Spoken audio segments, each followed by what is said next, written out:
Sering Semeng, kini saatnya saya Dana Paramita mengantarkan sejumlah berita dari Bali. Berikut 3 berita di antaranya.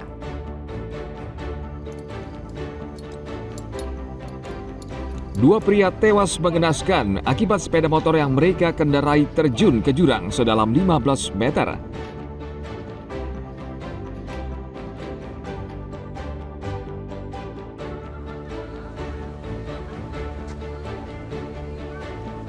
Universitas Udayana memberhentikan pelaku yang melakukan pelecehan seksual dengan menggunakan kecerdasan buatan.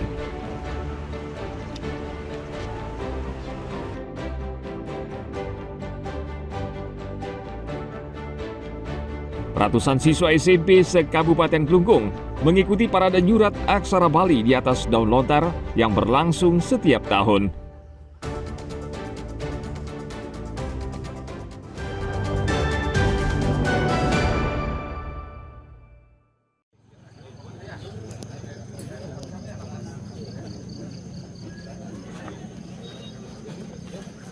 Kecelakaan tunggal terjadi di kawasan jembatan Bali Cliff, Ungasan, Badung pada Jumat 2 Mei dini hari. Dua pria asal Nusa Tenggara Timur tewas mengenaskan akibat sepeda motor yang mereka kendarai terjun ke jurang sedalam 15 meter.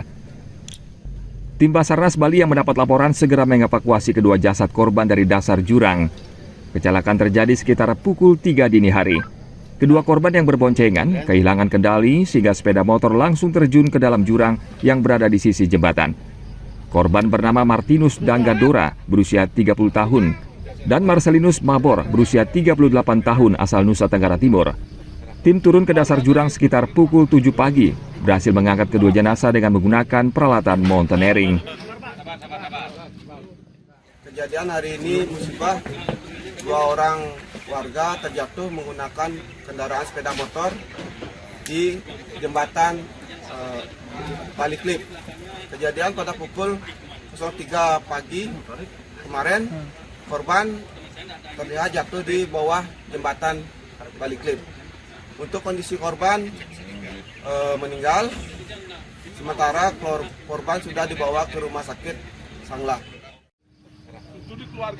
Proses evakuasi melibatkan berbagai unsur SAR gabungan, di antaranya tim rescue Kantor Pencarian dan Pertolongan Denpasar, Polsek Kuta Selatan, Babinsa Desa Ungasan hingga masyarakat sekitar. Kedua jasad korban langsung dibawa ke Rumah Sakit Prof. Ngurah dan kemudian diserahkan ke keluarga. Ana Agung Gede Agung melaporkan dari Badung.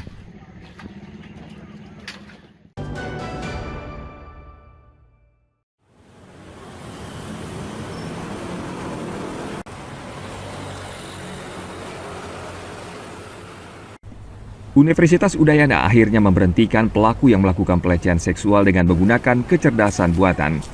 Pihak universitas menilai pelaku telah melakukan pelanggaran berat dan merusak nama baik universitas. Pelaku sendiri tercatat sebagai mahasiswa Fakultas Ekonomi dan Bisnis.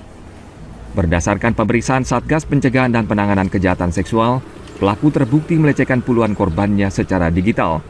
Jumlah korban belakangan terus bertambah hingga 37 orang. Namun mereka belum mau melapor ke polisi kendati pihak Universitas Udayana sudah memberikan imbauan untuk melapor karena kasus tersebut masuk dalam delik aduan. Ini kategorinya melanggar seperti apa sih, Bu? Pelanggaran berat ya, pelanggaran kode etik berat. Rektor sudah menerbitkan SK untuk pemberhentian tetap mahasiswa yang bersangkutan atau pelaku kekerasan seksual di lingkungan Universitas Udayana. Sanksinya ya pemberhentian tetap, itu artinya dikeluarkanlah dari universitas gitu. Banyak mahasiswa Universitas Udayana mengecam kasus ini karena telah mencoreng nama Sivitas Akademika Universitas Udayana. Menurut saya kalau memang digunakan ke arah yang kurang baik gitu ya, itu memang kurang etis dari pikiran mahasiswanya. Mungkin kalau memang hal itu dilakuin itu, kita nggak tahu gimana tujuannya apa, mungkin bisa ditindaklanjuti dengan sanksi dari kampus agar memberikan contoh kepada mahasiswa lain agar hal yang dilakukan itu salah dan menjadi efek jerah bagi dia. Untuk media sosial ya kalau bisa ya harus yang sehat dong, yang memanfaatkan media sosial untuk menggali informasi yang baik-baik. Kalau menurut saya pribadi, jujur sangat ya apalagi mencuri data, yaitu privasi milik kita sendiri. Kalau sampai misalnya bagian data, apalagi sampai yang viral sekarang tuh benar-benar membuat kecewa aja. Salah satu mahasiswa Universitas Udayana diduga melakukan pelecehan seksual secara digital dengan menggunakan kecerdasan buatan atau artificial intelligence. Pelaku mencuri foto korban dari media sosial dan menyuntingnya menjadi foto vulgar. Tim Liputan melaporkan dari Denpasar.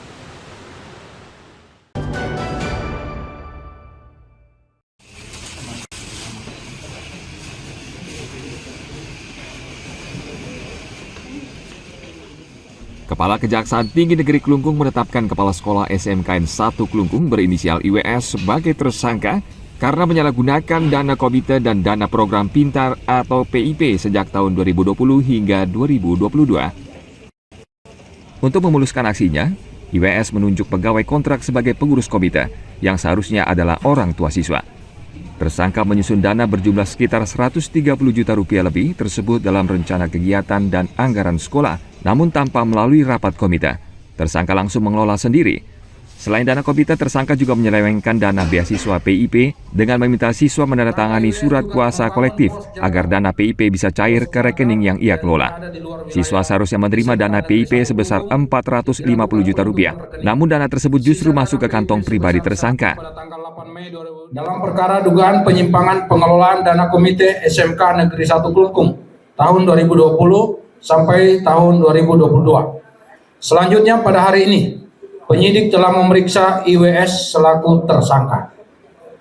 Bahwa adapun tersangka IWS selaku kepala sekolah pada SMK Negeri 1 Klungkung ditetapkan sebagai tersangka telah melakukan penyimpangan dalam pengelolaan dana komite dan PIP. Akibat perbuatan tersangka, negara mengalami kerugian hingga 1,1 miliar rupiah. Tersangka kini masih menjalani pemeriksaan dan terancam 20 tahun penjara. Saat ini tersangka masih ditahan di Rutan Kelas 2B Klungkung. Tim Liputan melaporkan dari Klungkung.